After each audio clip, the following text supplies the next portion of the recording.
Juro, eu achei realmente que depois dos últimos jogos o Palmeiras ia ter entendido a situação e eu achei que eu ia chegar aqui e fazer um vídeo onde, pô, o Palmeiras fez um bom jogo, conseguiu ali segurar um empate, quem sabe até uma vitória, mas não. Estamos aqui de novo para falar sobre uma derrota do Palmeiras, dessa vez primeiro jogo das oitavas de final da Libertadores contra o Botafogo.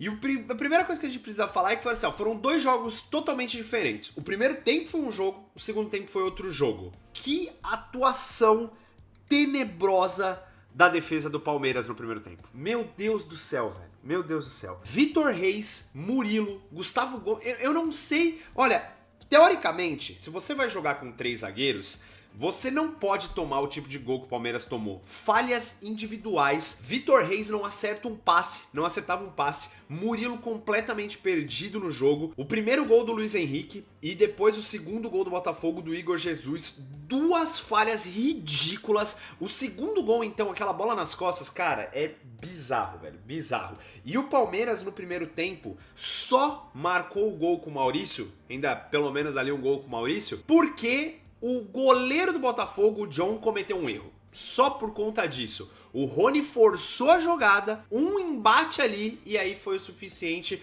pro time do Palmeiras conseguir marcar o gol. Mas o Palmeiras não conseguiu criar, não conseguiu ter volume de jogo no primeiro tempo. O Botafogo passeou no primeiro tempo contra o time do Palmeiras. Aí no segundo tempo, parece que o Abel, não só com as substituições que foram muito boas, mas também parece que o Abel deu um tranco nos caras lá no segundo tempo, né, no vestiário, porque no segundo tempo o time do Palmeiras conseguiu jogar muito melhor do que no primeiro tempo. Foi um outro jogo do time do Palmeiras, mesmo não tendo criado boas chances. Na verdade não criou praticamente nada ofensivamente, mas pelo menos na defesa as coisas se acertaram. Pelo menos isso. Mas vamos lá, vamos falar um pouquinho do que foi esse jogo Botafogo e Palmeiras. Primeiro jogo das oitavas de final, jogo no Newton Santos. A gente sabia que não ia ser um jogo fácil, mas esse primeiro tempo do Palmeiras foi, de fato, repetir o que teve no jogo Palmeiras e Flamengo na primeira rodada da Copa do Brasil. Só não foi menos pior por conta do erro do goleiro do Botafogo e fez com que a gente marcasse um gol. Mas eu não duvidaria do Palmeiras sair perdendo ali aquele primeiro tempo de 2-0 até 3, porque o Botafogo também teve uma outra oportunidade e aí acabou não marcando o gol. Mas o Botafogo teve sim a oportunidade de sair ganhando com uma vantagem muito maior pro segundo jogo. E aí, meu amigo, não ia ter o que fazer, porque no Allianz é tudo a mesma coisa, né? Ah, não, o time da virada e tal. Só que já faz um tempo que o Palmeiras tá deixando a desejar em alguns jogos, principalmente jogos decisivos. Então esses jogos de ida e volta, o Palmeiras toda vez no primeiro jogo tá deixando a desejar. Foi contra o Flamengo, agora contra o Botafogo de novo. Não dá pra entender o que passa na cabeça do Abel Ferreira de não começar já com o time titular. Começou numa formação de 3 zagueiros, decidiu colocar o Vanderlan pra jogar também, deixou o Zé Rafael no banco. Eu realmente não consigo entender qual que é a situação do Abel, se ele quer ficar tentando mudar as coisas a todo momento. Só que é aquele negócio que a gente sempre fala, né? Putz, se dá certo, o cara é um gênio, tem um plano e tal. Se dá errado, é um pateta, que foi o que aconteceu nos últimos jogos, né? Então, essa que é a realidade e a gente não consegue nem sentir se o cara tá fazendo isso de propósito, qual que é a pegada que ele quer apresentar no futebol do Palmeiras, por que ele vem fazendo essas formações, não dá pra entender. Aí, tirando toda essa atuação tenebrosa da defesa do Palmeiras, que foi, assim, realmente ridículo, e assim, não é típico do time do Palmeiras ter esse problema, tá? A defesa do Palmeiras, ela tem, claro, problemas, mas era uma das defesas mais consolidadas do futebol brasileiro, com o Gustavo Gomes, com o próprio Murilo também. A entrada do Vitor Reis, que é jovem ainda, mas que estava desempenhando um bom papel. Realmente ontem foi um apagão, não deu pra saber exatamente o que estava acontecendo. O Vitor Reis não acertava um passe, Murilo não acertava um passe, e o que me deixava mais puto ainda era o fato de que tá vendo que eles não estão acertando o passe, a saída de bola tá horrível, e o que o Everton faz em cada tiro de meta do Botafogo? Sai tocando. A bola chega pro Everton, ele segura a bola, sai tocando. O cara não conseguia fazer um lançamento, ele não tentava fazer um lançamento, um tiro de meta pra frente. Queria sair tocando e os caras não conseguiam acertar. O time do Botafogo em peso no campo de ataque do Palmeiras e simplesmente o time do Palmeiras não olhava para aquilo e falava assim, cara, vamos tentar recuar um pouquinho mais e ajudar na criação do meio de campo, porque a gente não tem muito espaço nas laterais. O Vanderlan também não fez uma grande partida, o Giai também não fez uma grande partida, então vamos tentar modificar um pouquinho o sistema, e aí foi isso que o Abel fez no segundo tempo. Com a entrada do Lázaro, do Estevão, que voltou agora no jogo contra o Botafogo, não estava 100%, mas já demonstrou a diferença que é ter o Estevão no time do Palmeiras, e também do Felipe Anderson. É claro que teve a entrada do Fabinho também, mas foi mais pra frente, depois no lugar do Veiga, já não fez tanta diferença assim no jogo, foi mais pra tentar segurar um pouquinho a situação do Botafogo no meio de campo. Eu teria colocado o Zé Rafael, mas a diferença gritante da entrada do Felipe Anderson e do Estevão ali com 11 minutos mais ou menos do segundo tempo, onde o time do Palmeiras teve muito mais pressão e muito mais cadência de bola, mas de novo, sem chances de marcar um gol, sem chance, sem criações grandes pro time do Palmeiras. Não teve assim, nossa, o Palmeiras tá pressionando, chuta daqui, chuta dali, e também não teve nem mais tanto cruzamento assim, teve um ou outro. Realmente assim, foi um jogo mais equilibrado no segundo tempo. O jogo do primeiro tempo pro segundo tempo teve uma mudança muito grande, inclusive até mesmo pro time do Botafogo, que fez substituições para tentar segurar um pouco mais o meio de campo, porque a partir do momento dos 11 minutos, 11, 12 minutos ali, que entrou o Estevão e o Felipe Anderson, o Palmeiras começou a ter muito mais domínio de bola, muito mais presença em campo e começou a comandar muito mais o jogo, criando mais opções, mesmo não chegando na finalização. O time do Botafogo sentiu essa situação e quando começou a mexer, teve que tirar algumas peças, inclusive a entrada do Tietê ajudou muito o time do Botafogo e o Botafogo já estava segurando um pouco mais a situação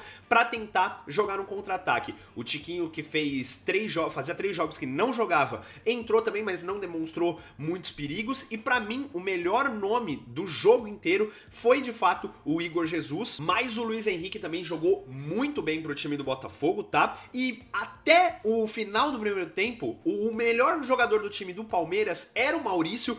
Apesar do Rony não estar na melhor fase dele, eu acho que assim, a gente tem que respeitar muito, o cara é artilheiro do Palmeiras na Libertadores e tudo mais, mas dá pra ver que o Rony é esforçado, cara, dá pra ver que o Rony é esforçado. Inclusive, o gol do Palmeiras só saiu por conta da pressão do Rony em cima do goleiro do Botafogo, que acabou, né, tomando a trombada lá.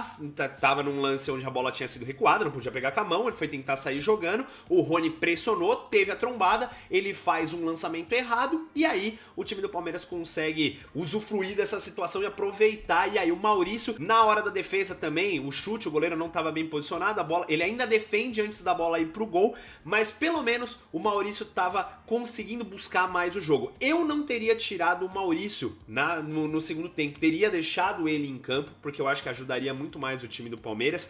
Quem não estava muito bem era o Veiga foi sair bem depois para a entrada do Fabinho, e aí também nessa situação poderia ter tirado, ao invés de ter tirado o Maurício para a entrada do Felipe Anderson, eu teria tirado o Veiga, e para a entrada do Fabinho, ou talvez até do Zé Rafael, colocaria o Zé Rafael, eu tiraria o Vanderlan, que estava assim, muito perdido no segundo tempo também, erros de decisões, erros de passe, não sabia em que momento atacava, que momento se segurava na defesa, muitos momentos ele perdeu nas costas pro Luiz Henrique, então assim, teve vários momentos ali que o Vanderlan acabou deixando a desejar. Então nesse momento eu preferia mudar as substituições, colocaria o Felipe Anderson no lugar do Veiga, que não estava fazendo uma boa partida, e depois talvez tiraria o Vanderlan para a entrada do Zé Rafael. O Fabinho não fez um grande jogo, mas também não teve muito o que fazer, trocou um pelo outro ali, 6 por meia dúzia, não fez tanta diferença no time do Palmeiras, tentou segurar um pouquinho mais ali na defesa e criar um pouquinho mais de espaço para o time do Palmeiras, mas de novo, o Palmeiras novamente não consegue grandes criações de jogada e não consegue ser muito bom ofensivamente. Flaco Lopes não jogou muito bem, o Felipe Anderson, cara, é triste falar isso, mas o Felipe Anderson, se eu não me engano, esse já foi o 8º jogo do Felipe Anderson com a camiseta do Palmeiras e, cara, sem assistência, sem gol, teve algumas partidas que ele até entrou um pouco melhor e tal, só que, nossa, velho, eu ainda, infelizmente, eu ainda não consegui ver aquele Felipe Anderson da Lazio. Não deu pra ver, não foi justificado ainda a contratação, e eu acho que assim, 2, 3 jogos até conseguir engrenar e tudo mais, beleza, eu até acredito que faz sentido. Mas agora 8 jogos, o cara contratado pelo valor dele, por tudo que ele estava apresentando na Lazio, pela posição que ele joga, não tem nenhuma assistência, não tem nenhum gol, eu acho que assim, já começou a acender um alerta. Eu já tinha falado isso no vídeo passado, e agora de novo, 8 jogos, nenhuma assistência, nenhum gol. Claro, não são 8 jogos completos, ele não entrou de titular nos 8 jogos, não permaneceu como nos 90 minutos em nenhum dos 8 jogos, mas ainda assim não está justificando a situação dele no time do Palmeiras, pelo menos por enquanto. Por outro lado, a gente viu então a diferença que o Estevão dá no jogo. Claro, com o Felipe Anderson em campo, o Palmeiras ganha um pouco mais com a questão de passe, ele busca mais o jogo e tudo mais, mas a grande diferença para mim foi na entrada do Estevão. Estevão realmente assim não teve um poder ofensivo muito grande, mas você via a facilidade que ele tinha de passar dos marcadores do Botafogo. Lembrando que o Estevão tá voltando de lesão e não tá 100% ainda. Provavelmente na próxima quarta-feira, quando a gente tiver o jogo de volta no Allianz, aí sim ele deve começar até como titular. Claro, vai depender também do jogo do final de semana. Mas, na minha opinião, esse jogo do final de semana agora, mano, esquece. É clássico. O Palmeiras vai pegar o São Paulo, mas ainda assim a prioridade tem que ser a Libertadores. Então, entraria com o time misto, pelo menos nesse momento entraria com o time misto. Quem sabe no segundo tempo até colocaria ali uma ou duas peças mais importantes. Tentaria poupar um pouco mais o Estevão para ele estar inteiro no jogo contra o time do Botafogo. E aí sim tentar buscar o resultado contra o Botafogo no Allianz Parque. E, mano, teve um detalhe que eu nem ia comentar, mas lembrei aqui agora. Último lance do jogo, um cruzamento ridículo para a área do Palmeiras, que a bola ia para fora, o Everton grita para deixar a bola ir para fora, o Gustavo Gomes cabeceia a bola para escanteio. Cara, você não tem noção do desespero que me deu aquilo. E no escanteio, último lance do jogo, no escanteio, o time do Palmeiras quase toma o gol. Se eu não me engano, foi o Barbosa que cabeceou a bola para o time do Botafogo. E eu também queria destacar a partida que o Bastos fez, cara. O Bastos realmente jogou muito bem no jogo, defendeu muito bem para o time do Botafogo. E aí teve um lance mais polêmico, tá? Eu acho que o único lance polêmico de fato do jogo, que foi um suposto pênalti em cima do Estevão. Os dois jogadores do Botafogo nitidamente não vão na bola, mas por outro lado eu não acho que foi um lance para pênalti. Apesar da trombada em cima do Estevão, eu não acho que foi um lance para pênalti, porque foi exatamente o mesmo esquema de lance que o Rony fez com o goleiro do Botafogo, né? O goleiro do Botafogo tava ali meio atrapalhado, teve a trombada, teve o choque numa disputa de espaço, e o jogador do Botafogo, o goleiro do Botafogo, acaba chutando a bola de qualquer jeito, e aí na sequência do lance o Maurício faz o gol. No caso do time do Palmeiras, é a mesma situação, só que dessa vez contra, né, pela situação do Estevão. Se marcasse o pênalti pro time do Palmeiras em cima do Estevão, provavelmente teria que ter marcado falta no lance do Rony contra o John. Então, sinceramente, eu não vi pênalti naquele lance, mas eu acho que foi o único lance polêmico. Não teve nem ali uma chamada do VAR, nem nada do gênero, tá? Teve um lance, talvez, que teve um carrinho, se não me falha a memória, do Igor Jesus no Rafael Veiga, e ele já tinha amarelo e o juiz não deu o segundo amarelo. Mas fora isso, foi até que mais tranquilo a arbitragem, sem muitos lances assim que, nossa, precisava realmente do VAR, da atuação e tudo mais.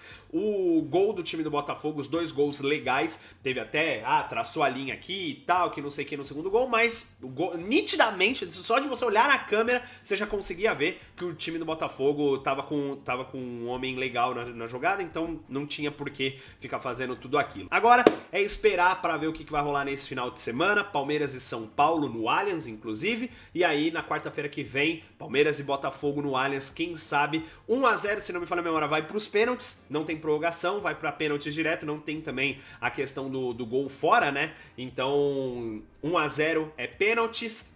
Qualquer empate, o time do Botafogo tá classificado. Põe nos comentários aí o que vocês acharam do jogo. Nós vamos ficando por aqui. Deixa o seu like, se inscreve no canal para não perder os próximos vídeos. E quem sabe a gente faz uma live aí na próxima quarta-feira, reagindo juntos ao jogo do time do Palmeiras contra o Botafogo no jogo de volta das oitavas de final da Libertadores. Beleza? Valeu, galera. Um grande abraço a todos vocês. Fui!